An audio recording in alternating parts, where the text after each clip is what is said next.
இன்றைய தியானம். இப்பொழுதும் கர்த்தாவே, நீர் எங்களுடைய பிதா, நாங்கள் களிமண். நீர் எங்களை உருவாக்குகிறவர், நாங்கள் அனைவரும் உமது கரத்தின் கிரியை. ஏசாயா 64:8.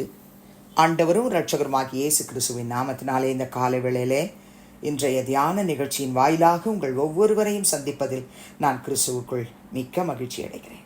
என் அன்பு சகோதர சகோதரிகளே, கர்த்தர் ஏசாயா தீர்க்கதரிசியின் மூலமாய் சொல்லுகிறார், நாம் எல்லாரும் நம்முடைய பிதாவினுடைய கரத்தினால் உருவாக்கப்படுகிறவர்கள். அவருடைய கரத்தினால் உருவாக்கப்பட்ட களிமண் நம்ம அவர் கையில் இருக்கிற களிமண். அவர் தான் நம்மளை உருவாக்கிக்கிட்டு வராரு. நம்மளுக்கு பிதா அவர் தான். நாம் எல்லாரும் அவருடைய கரத்தின் கிரியை.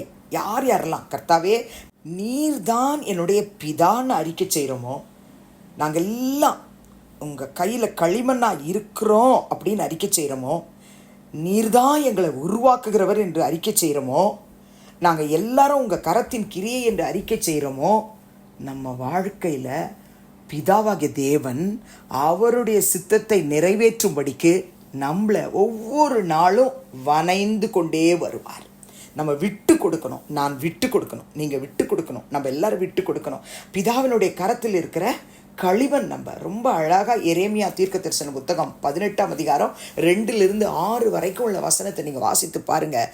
அங்கு கர்த்தர் எரேமியா கிட்ட வார்த்தையை கொடுத்து சொல்கிறார், நீ எழும்பு, குயவன் வீட்டுக்கு போ, அங்கே என் வார்த்தைகளை உனக்கு தெரிவிப்பேன்னு சொல்கிறார். அப்படியே எரேமியா எழுந்து குயவன் வீட்டுக்கு போனார். அங்கே போனால் அந்த குயவன் திரிகையினாலே வணைந்து கொண்டிருக்கிறதை பார்க்குறான். குயவன் வணைந்து கொண்டிருந்த அந்த மண்பாண்டம் அந்த குயவன் கையிலேயே கெட்டு போயிட்டான். அப்பொழுது அந்த குயவன் என்ன செய்கிறாரு, அதை தூக்கி குப்பையில் போட்டுடல. அப்பொழுது அதை திருத்தமாய் செய்யும்படிக்கு தன் பார்வைக்கு சரியாய் கண்டபடி குயவன் அதை திரும்ப வேறே பாண்டமாக வணைந்தான் என்று நாம் வாசிக்கிறோம். பிறகு கர்த்தருடைய வசனம் எரேமியாவுக்கு உண்டாயிற்று. என்ன சொல்றார்? 6ஆம் வசனம், இஸ்ரவேல் குடும்பத்தாரே, இந்த குயவன் செய்தது போல நான் உங்களுக்கு செய்யக்கூடாதோ என்று கர்த்தர் சொல்லுகிறார். இதோ இஸ்ரவேல் வீட்டாரே, களிமண் குயவன் கையில் இருக்கிறது போல நீங்கள் என் கையில் இருக்கிறீர்கள் என்று சொல்லுகிறார். நம்ம எல்லாரும் அவருடைய கையில் இருக்கிறோம். அதை நம்ம அக்செப்ட் பண்ணணும். அவர் கையில் இருக்கிறோம். நம்ம அவர் பார்வைக்கு சரியான பாத்திரமா இல்லைன்னா நம்மளை திரும்ப வணைவார், நம்மளை திரும்ப கீழே போடுவார். கீழே போட்டு நம்மளை உடைச்சிட்டு திரும்பமா அவருக்கு பிரியமான பாத்திரமா, அழகான பாத்திரமா, அவர் கண்ணுக்கு முன்னாடி அழகான பாத்திரமா நம்ம உருவாகிற வரைக்கும் அவர் வணைவார். என்னை வணைவார், உங்களை வணைவார். அவருடைய கரத்தில் நம்மளை விட்டு கொடுத்துடணும் பிரியமானவர்களே. ஏன்னா நம்ம முதல்ல என்ன வாசித்தோம்? இப்பொழுதும் கர்த்தாவே நீர் எங்களுடைய பிதா. பிதான அப்பா கையில் நம்மளை முழுவதுமாக ஒப்பு கொடுத்துடணும்.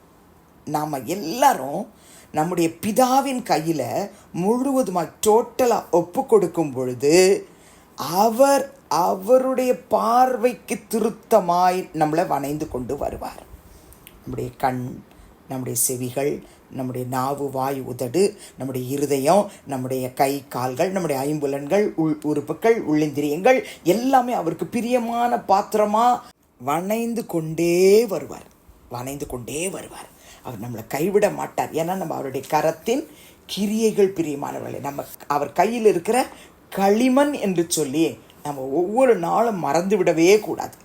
ஏசாயா 44ஆம் அதிகாரம் 21ஆம் வசனத்தை வாசித்து பாருங்கள். கர்த்தர் சொல்றார், யாக்கோபே, இஸ்ரவேலே, இவைகளை நினை. நீ என் தாசன், நான் உன்னை உருவாக்கினேன். நீ என் தாசன், இஸ்ரவேலே, நீ என்னால் மறக்கப்படுவதில்லை. நம்ம ஒவ்வொரு நாளும் இதை நம்ம நினைக்கணும். நான் அவருடைய கையில் இருக்கிற களிமண், அவர் தான் என்னை உருவாக்குகிறார். நான் அவருடைய தாசன்.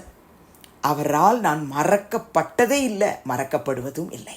இதே அதிகாரம் ஏசாயாவில் 44:24 வாசித்து பாருங்கள். கர்த்தர் சொல்றார், உன் மீட்பரும் தாயின் கற்பத்தில் உன்னை உருவாக்கினவருமான கர்த்தர் என்ன சொல்றார்னா, நானே எல்லாவற்றையும் செய்கிற கர்த்தர், நான் ஒருவராய் வானங்களை விரித்து நானே பூமியை நிரப்பினவர். அவர்தான் உருவாக்குகிறவர், உருவாக்கினவர். அவர்தான் நமக்காக எல்லாவற்றையும் செய்கிறவர். அதைத்தான் ரொம்ப அழகாக சங்கீதக்காரனாகிய தாவீது 138 சங்கீதம் 8 சொல்லும்போது சொல்றார், கர்த்தர் எனக்காக யாவையும் செய்து முடிப்பார்.